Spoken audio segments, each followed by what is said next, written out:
guys, welcome back to Economics and Comics. I hope you can hear me okay. I'm just filming something here in a different room. And I think it's really important.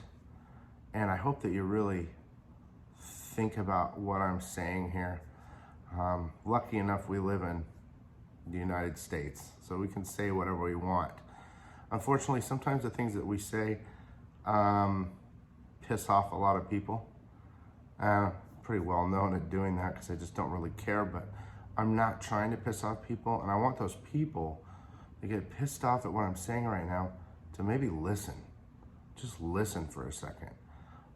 And of course, there's going to be a lot of defenders in the comments. At least they were on my Instagram. I didn't message it. I didn't say anything, replied to any of the people involved on Instagram about this, but I just let them do their thing and try to clean up the mess they created.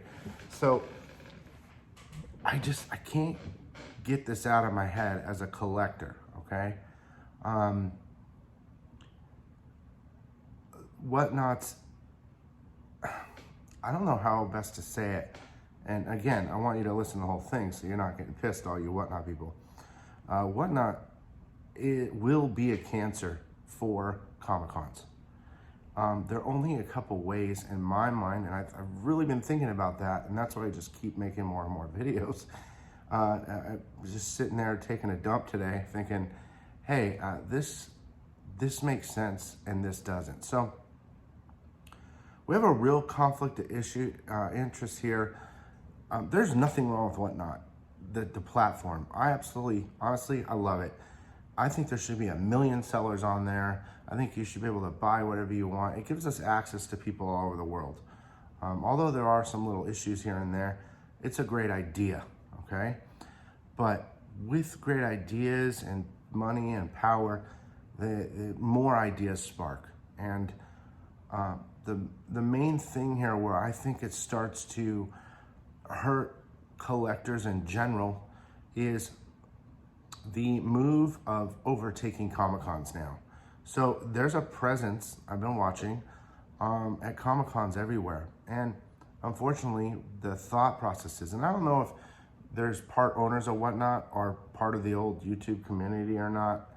That's a guess, partial owners or something, where they have introduced and sponsored almost 100% on this, where they pay people a monthly fee, a YouTube influencer, they fly him out to the cons to be a spokesperson or whatever, but along with that comes the selling at Comic-Con, okay? Now, there's a couple things about this that are troublesome. Honestly, personally, I don't mind if a YouTuber, and this is where I'm gonna start getting a lot of heat and from everyone else, sells online at a Comic-Con. But when you buy up exclusives and you have that early access into Comic-Cons where you can take down a good portion of runs, print runs, and then immediately sell them on your Whatnot shows at your Whatnot Wednesdays, pre-scheduled shows or whatever, all that stuff, you've created a serious problem because you are essentially robbing people that paid to go there. And because you're an influencer and Whatnot's helping you do this, the whole idea is that more eyes, more money. It's all about Whatnot, okay? And how much money they can make and how much they can spread, okay? The problem is a lot of these influencers, from big to small, and let me just say this really fast. I don't care how big you are, a YouTuber or whatever, you aren't big. You're nothing. I don't care who you are, how many subs you have. You think you're big, you think you're a rock star, you think you're popular. When you're in your scene at Comic-Con and people go, oh, that's that dude, or what? I mean, I've even had people say that to me, oh, Economics, sick. And I get it, but I feel like, for me, it's different. personally, but some of you guys can say whatever you want. When I'm at con, it's a different matter. I'm there looking for original art. I'm there enjoying the sights. I'm there talking to artists. I love that connection. I like the experience as a fan, okay? So my problem is I think that a lot of people, they get offered this stuff and then they're like, oh man, I'm a rock star, I'm gonna become popular. I'm gonna get a lot of subs. Or they already have subs and, oh, we're just gonna get bigger and bigger and now money's coming in and I'm traveling everywhere and, oh, I'm gonna do it. You forget about like this type of code of ethics. Now, let me get right to the point. I believe that Whatnot is fine at a Comic-Con on a couple different ways. If the retailer, like a comic book store, Economics and Comics, say I'm there, right? And I'm selling my own books and I decide to go live through Whatnot, even though I will not do that. But I'm a store or a YouTuber and I have my own product, okay? Let's just say store for now. Any type of store goes live. That's where Black Flag messed up too. I mean, they could have just done live themselves from Whatnot, from con, and section things off. You know, you could one per person or whatever. But that, or an artist, it's great for artists and writers. There are plenty of artists on Whatnot making great money. It's like they don't even have to go to con now because it's a con for them every time they go live. And publishers, you know, like Scout or Source Point, where they can be at Comic-Con and they can go live and Whatnot. Guess what? We got some exclusives that we're selling here. We've portioned off a bit for you online people because we want to share with everyone stuff that you might be able to get in a certain amount of quantity. Now, when it comes to YouTubers and influencers that are paid or shipped out there to make their face known because they know on Whatnot people will be looking at them because they have a lot of subs and they can sell. In regard to them hoarding books from other people and selling them, it's just not right. It's ruining the Comic-Con experience, and it will eventually destroy Comic-Cons for the average collector that wants there to go enjoy, maybe pick up a book, stuff like that. There is a way though. I mean, if you really don't care Whatnot about money, then just pay your money, pay them monthly, send them, fly them there for free, have them a little booth, and give them their own Whatnot exclusive. Give them their own Whatnot exclusive. It won't cost you much to make a print one and have them sell. But then, of course, you'll be sharing your money with them when they sell it because you paid for it, right? And maybe you're gonna want more Whatnot, you know, who knows? My point is, it's just not right. It keeps bothering the shit out of me. And that's the thing. This video is gonna piss off all the YouTubers and on Whatnot that are part of the clique, which have always been part of the clique even before Whatnot exists. There's this clique, right? And if you're nice and you follow the rules and you go comment in their videos and you never judge them and you always, oh, good job, buddy, even when they're doing wrong, you can get absorbed into that, okay? Into that warm feeling of a clique because you want to get subscribers. Oh, and popular. Let's bow down to the next guy and bow down to the next guy until we get... Dude, you guys, I don't want to go off on a rant here, but seriously, as a YouTuber that has pretty much built this channel on my own, and it's not that big, I did it myself. You know? So sometimes you sacrifice things that are you know is wrong inside. So my point is, because I keep going off on a different tangent, there has to be a push where, again, you're not gonna like this, guys, most tubers and Whatnot's not gonna like this, where we kind of separate the tuber or influencer at a Comic-Con.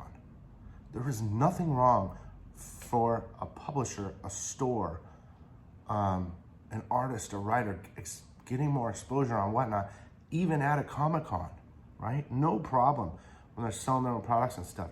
But for a YouTuber or influencer that's on Whatnot to go and just rape and pillage and then sell there, which is the plan, Whatnot's plan, because it comes back to money again. I don't care how many people want to deny this.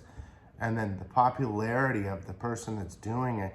Oh man, he's got so much access to all these good stuff, and then goes up, and then all this shit blows up in your face because of really a stupid cover that was added, and it just rolled downhill from there. YouTube or CGC, all that. I'm gonna do a video on CGC too, because I always do that stuff. But I just want to, there's gotta be a stance made. At what point is enough? How much money does Whatnot have to make? How much money does a influencer have to make before they realize what they're really doing to the actual true collectors in the hobby, the people that love this stuff? Because what this has done has turned an entire community against almost all YouTubers, influencers. They're upset at Whatnot, the whole thing. That I'm not even talking about Black Flag. I'm just talking about the situation with Whatnot and influencers. And it's turned ugly where people are sick of it. And I just don't know what else to say. I think I made my point. And honestly, I don't think anything's going to change because no one gives a shit what I say. And money rules the world. But the thing is, if it keeps going right this way, with this type of presence at Comic-Con that has to do with influencers that are sellers, right? Or flippers, however you want to call it. It doesn't matter. It's not an evil term. If it keeps going on, before you know it, you're going to start going to Comic-Cons. There's going to be 20 wannabe rock stars, even though we're in like a very niche thing, comic book world. No one knows who you guys are. No one knows who you are. Do you turn on Entertainment Tonight and see your face on there? Or do you check out the news and see, well, maybe one or two, because they're breaking $1 million records. Or, what's his name with this new book.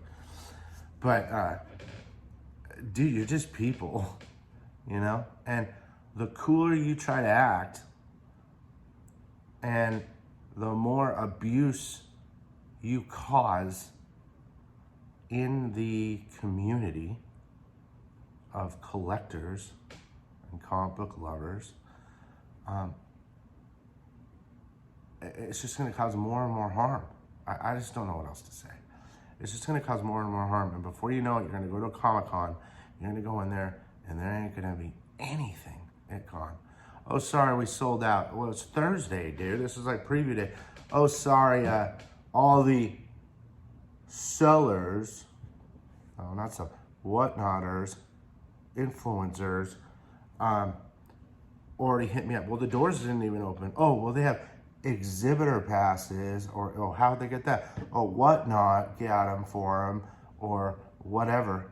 I mean, it's gonna be ridiculous. I even saw footage of, it's already destroying companies. Well, of course, companies are stupid, but I saw some footage of Boston, Black Flag, table was empty. There's a bunch of lollipops and shit. Dude, it's gonna start destroying Comic-Cons, all for the love of money. I don't care what you reply in this video, positive or negative, that's, whatever. It's the honest truth. So the people are just gonna keep on going, and they're gonna keep on doing it. There's nothing we can do. I guess it's just really up to Whatnot, is how much money is enough money before you start getting back to your moral and ethical side of a collector. Because now, just selling collectibles and stuff has moved on to how much money you can count. It's not about that hobby you loved at one time. And unfortunately, it's a plague on YouTube now, and influencers in general that get that taste of a promising profitable life, okay? And I understand that a lot of people are going to say, oh, well, people do that all the time. They go and they buy up a bunch and they sell them on eBay. Of course they do. That's fine. It's been going on for years. But have you ever seen anything like this, where they immediately? I mean, they're pushing it on giant selling apps and getting in. It's not the same. Yes, there are flippers out there. We've all done it. We've all bought 2 to 5 copies. The classic motto is, buy one for myself, buy one to sell to make back my money. That's a true collector. Whether people say, oh, I don't buy to sell, bullshit, you're the 1% of you. The truth is, most of us will buy 2, we'll get one and we'll sell the other one to cover the price of what we purchased at these events.